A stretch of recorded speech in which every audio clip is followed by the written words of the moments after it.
It starts subtly, a sound on the edge of hearing, carried on the night wind across the misty fields of Ireland.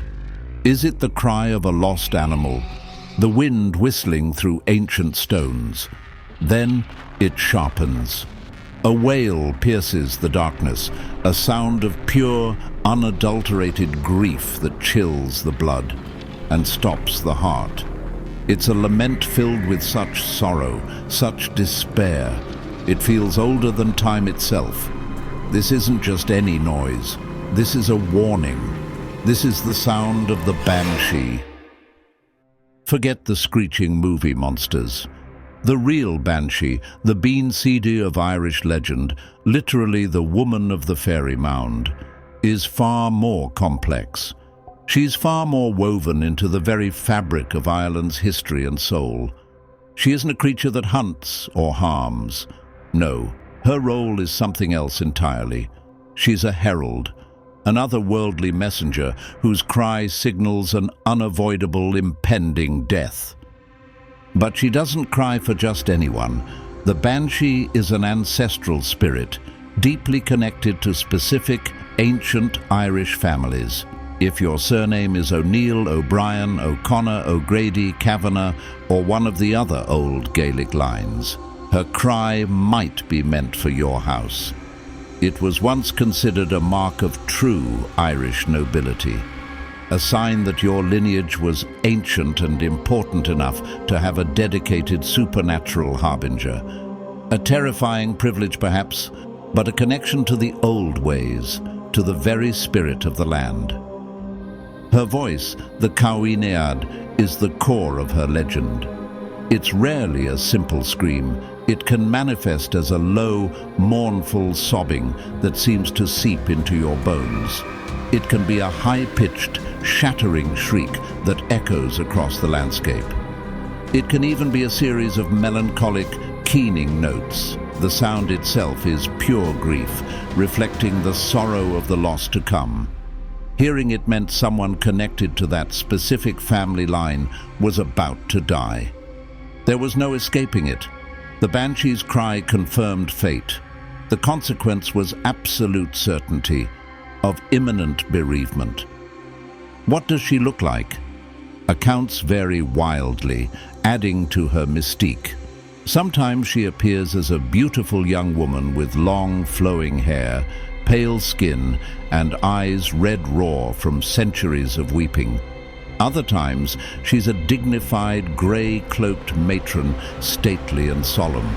Most famously, perhaps, she takes the form of a stooped ancient hag, thin, gaunt, with long, wild white or silver hair streaming around her, her face etched with grief. She might be seen gliding through the twilight, her feet never quite touching the ground, often near old family estates or ancient raths and fairy forts. Sometimes she's seen holding a silver comb, endlessly pulling it through her tangled locks. This image is possibly linked to traditional mourning rituals and the keening women who would lament the dead at funerals. Imagine standing by a dark, flowing river late at night. The air is cold. Suddenly, you see a figure by the water's edge, an old woman, furiously washing clothes, but the water around her runs red. These aren't ordinary stains. She's scrubbing burial shrouds, the clothes of someone whose life is about to end violently. This is the Bean Sídhe, the washerwoman at the ford, often considered a type of banshee or a closely related spirit. Her appearance is a specific, terrifying omen, usually foretelling death in battle or a sudden, bloody end. To witness her grisly task was to know a violent death was near for someone of your kin. These stories, these chilling encounters passed down through generations, are fascinating, aren't they?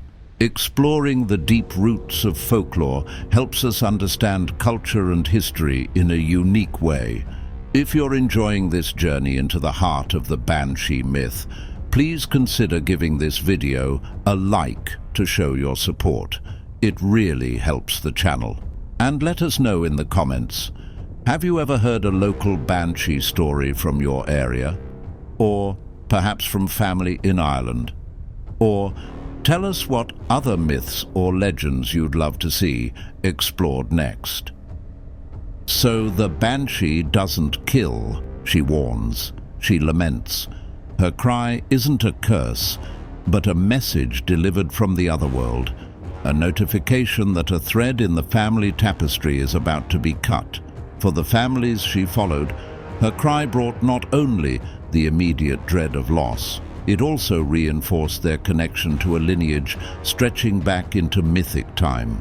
It confirmed their place within the ancient Gaelic order, overseen by forces beyond the mortal realm. The profound implication was that your family mattered. Your bloodline was significant enough for the spirit world itself to mark its passing. It was a grief steeped in ancestral pride, a terrifying honor.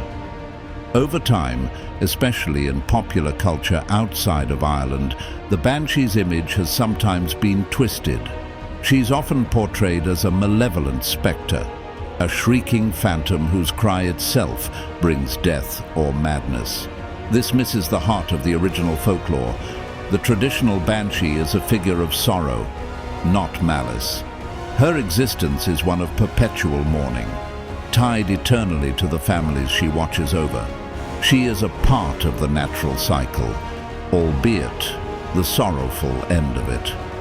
Her cry is the sound of grief itself, given form and voice.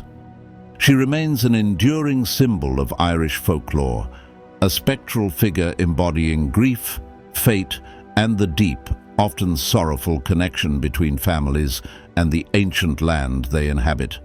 Her cry might fade on the wind, drifting back into silence, but the knowledge of what it signifies lingers, a chilling reminder of mortality.